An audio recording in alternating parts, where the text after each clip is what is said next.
It looks like we're live streaming. I'm going to wait till everyone else comes in and we'll get started.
Okay, we're waiting for Delegate Jacobs and Delegate Guyton, and we will begin.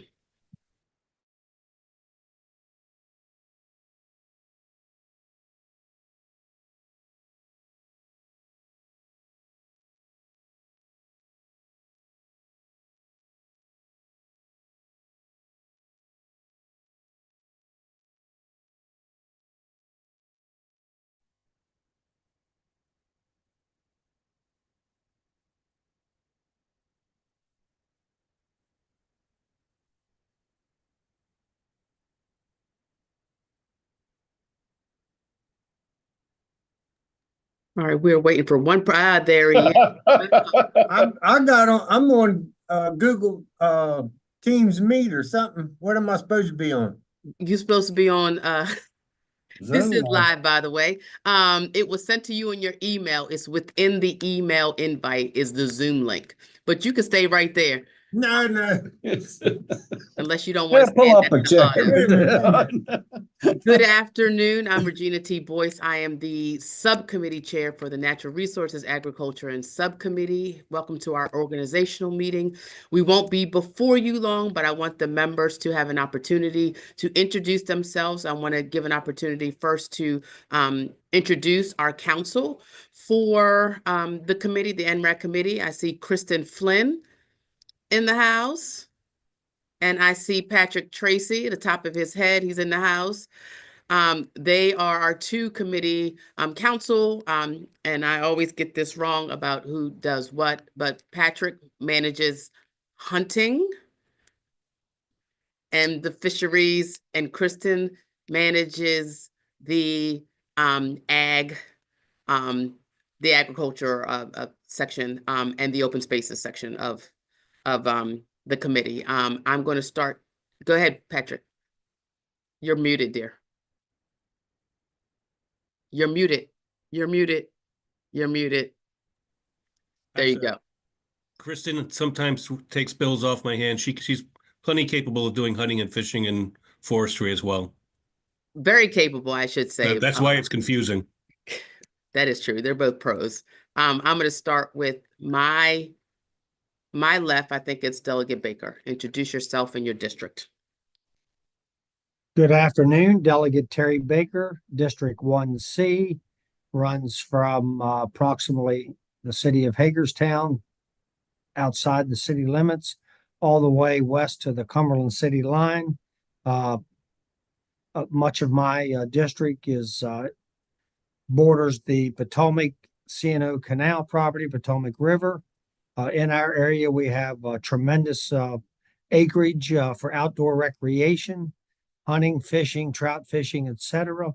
And I love the committee. I enjoy being on the committee, and I hope everyone here has a great session. And it's good to be back. So thank you.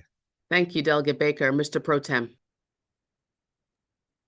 Thank you, Madam Vice Chair. Delegate Dana Stein, District 11B, Northwest Baltimore County, which includes Pikesville and Lutherville Timonium. And it's a very diverse district. It's goes up to the city line, so parts of it are fairly urban, and then another end of the district is pretty rural. So lots of open space and sometimes some ag issues that affect our district. Thank you. You're welcome. Delegate Ziegler.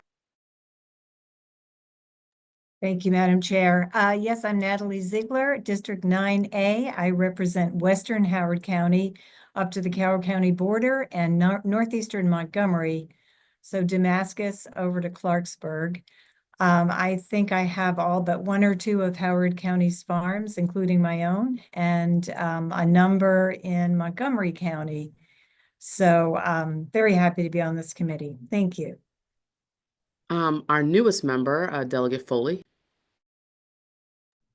Thank you, Madam Chair. Yeah, I'm really excited to be on this committee. I actually lobbied pretty hard to get on it.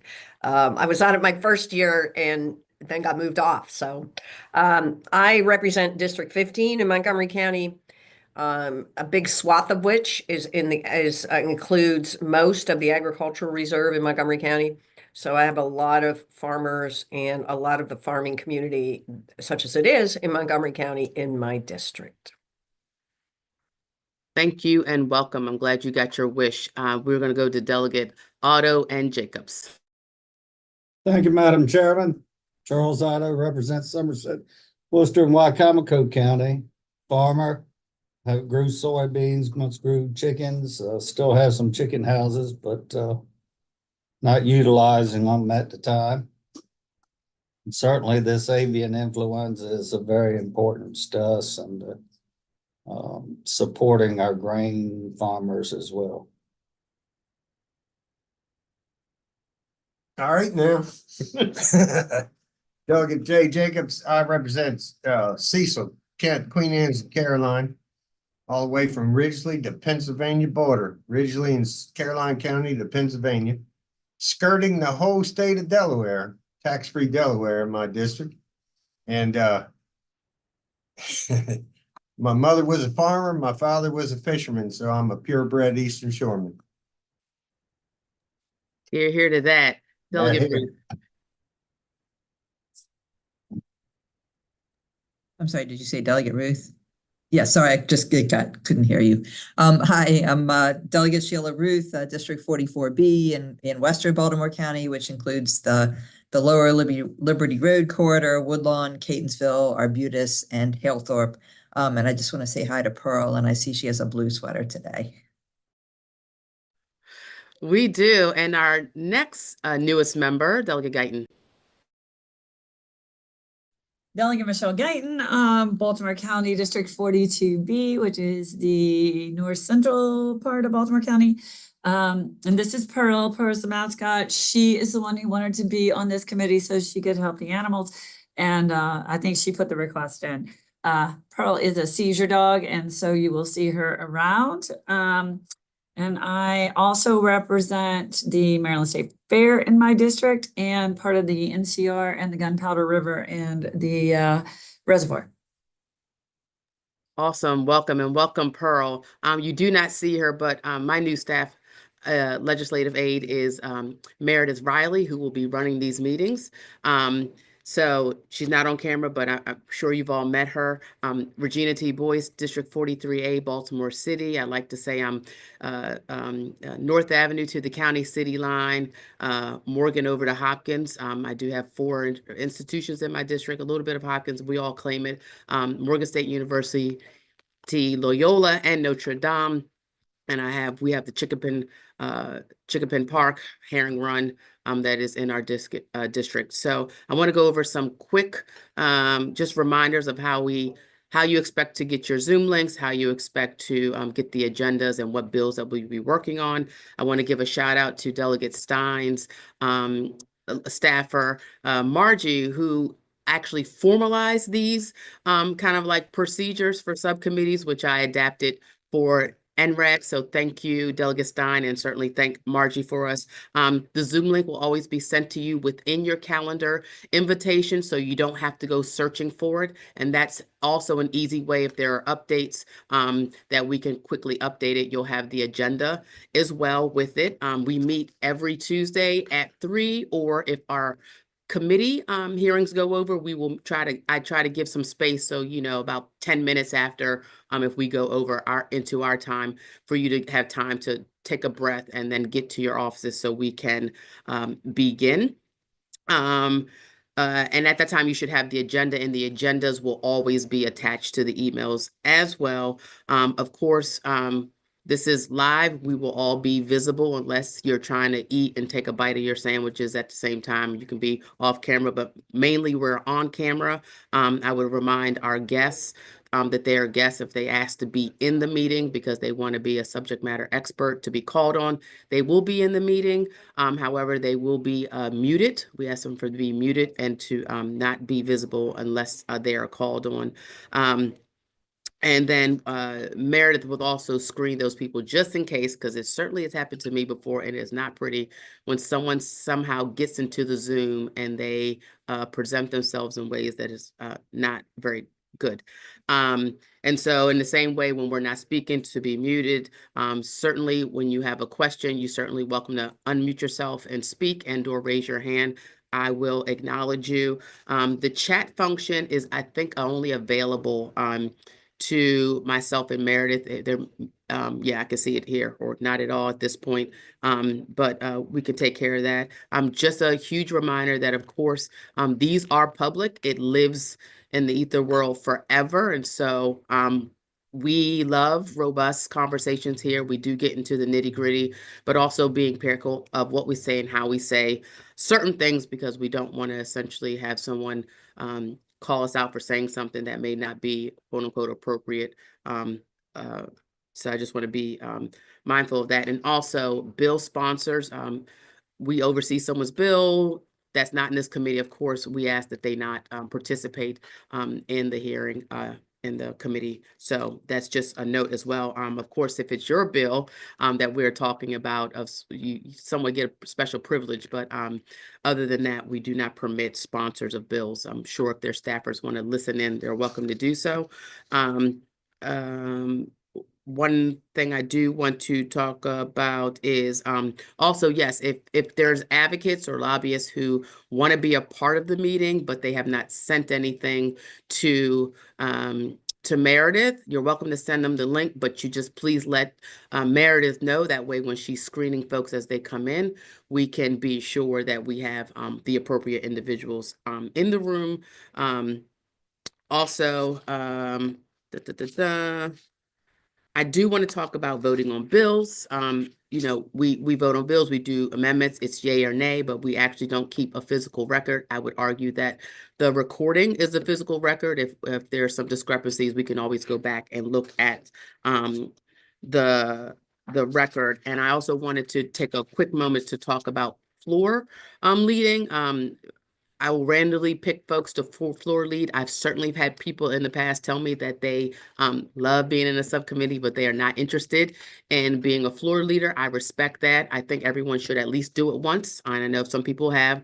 So we will assign them randomly as a rule, unless it's a rare occasion.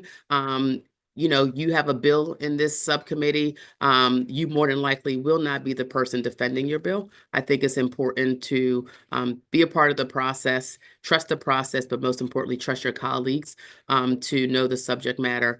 And in rare occasions, we've seen it in our own committee, there are people who do defend their own bills because of potential complexities, but everyone will certainly have an opportunity, everyone, and I want to say that again, everyone will have an opportunity to be a floor leader. You know, certainly Delegate Ziegler has been a floor leader, certainly Delegate Stein, Delegate Ruth, and so the opportunities are endless. Just as I say, make sure you know your stuff. You know, Kristen and or Patrick will be there on the caller line. We try to use them when we're really stumped or, you know, there's some technicalities we don't understand. But most importantly, it is your job to know the bill. It's your job to know the testimony. And to the degree possible, try to answer questions in debate, someone on your own. But we certainly understand that we get stuck sometimes. But everyone will certainly have an opportunity to be a floor leader. Any questions, any thoughts? New folks? No? Well, I mean, we have one bill hearing this Friday. I don't anticipate we were going to actually start meeting until probably the week after next, because we'll start having some bill hearings next week. And so as the bills come in, we will review them. As I mentioned before, any bill that essentially passed this committee and this subcommittee last year, if it is in the same posture, we will quickly move those bills so they can get to full committee and get on the floor so they can get it over to the Senate. Anything else, of course, nuance, we will discuss it. Most bills will be up for discussion, but you know the process. Not all bills will make it out of subcommittee. And so certainly looking forward to us having a good time, looking forward to really debating and working through some really good legislation, potentially some things that are complicated. And I know there are certain opinions, maybe about, for instance, guns or hunting or some other things that feel very personal and principled. I just would remind us that there are certain things that certainly don't happen in Baltimore City that happen in other parts of the state, but I respectfully want to lend as much as of the process and as much vetting of bills, even though it either doesn't affect me or it's, you know, not my quote unquote thing. And so I want us to be mindful of that and respectful of that. But essentially, yes, vetting every bill, talking about every concern, but most importantly, making sure we talk about every possibility, because we do want to pass good legislation. We most importantly want to pass implementable legislation. And so with that, if there are no other questions, I will, Delegate Guy, you have a question? No. I will give you back your time. I'll see you all this evening anyway, but look forward to probably the next 2 weeks starting to meet.